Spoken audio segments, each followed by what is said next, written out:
বিশ্বরানী মারিয়ার স্মরণ দিবস।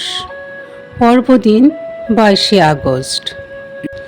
1954 খ্রিস্টাব্দে পোপ দ্বাদশ পিউস অ্যাড চেলি রেজিয়াম পৈতৃক পত্রের মাধ্যমে বিশ্বরানী মারিয়ার পর্বটি প্রবর্তন করেন। মারিয়াকে বহু শতাব্দী ধরেই স্বর্গের রানী বলে শ্রদ্ধা জানানোর প্রথা গড়ে উঠেছিল। মারিয়া ভক্ত ফ্রান্সের সন্ন্যাসী সাধু বার্নার্ড ধ্যানময় অবস্থায় মা মারিয়াকে প্রণাম রানী, দয়াময়ী জননী, আমাদের জীবন, মাধুর্য ও ভরসা প্রণাম বলে ডেকেছেন। পুণ্যবতী মারিয়াকে প্রধানত দুটি কারণে বিশ্বরানী বলে আখ্যায়িত করা হয়। প্রথমত, আদি নরনারী অবাধ্য হয়ে সৃষ্টিকে কুলসিত করেছেন, আর মারিয়া বাধ্যতার গুণে মুক্তির পথ রচনা করেছেন।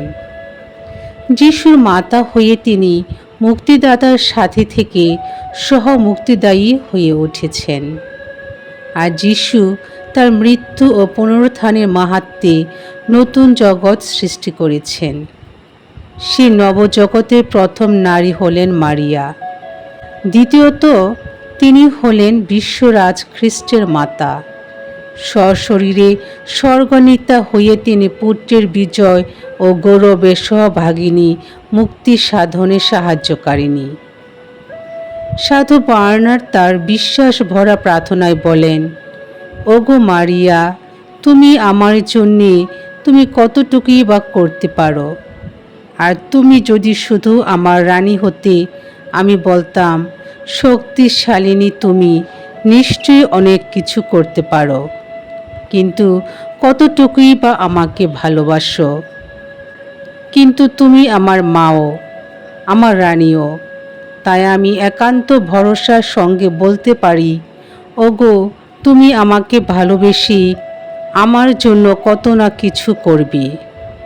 মারিয়ার জীবন ছিল অপাপবিদ্ধ এবং ঈশ্বরের ইচ্ছা মেনে নেওয়ার মাধ্যমে ভক্ত বিশ্বাসীদের নিকট তিনি হয়ে উঠেছেন স্নেহময়ী মা ও শ্রদ্ধার রানী।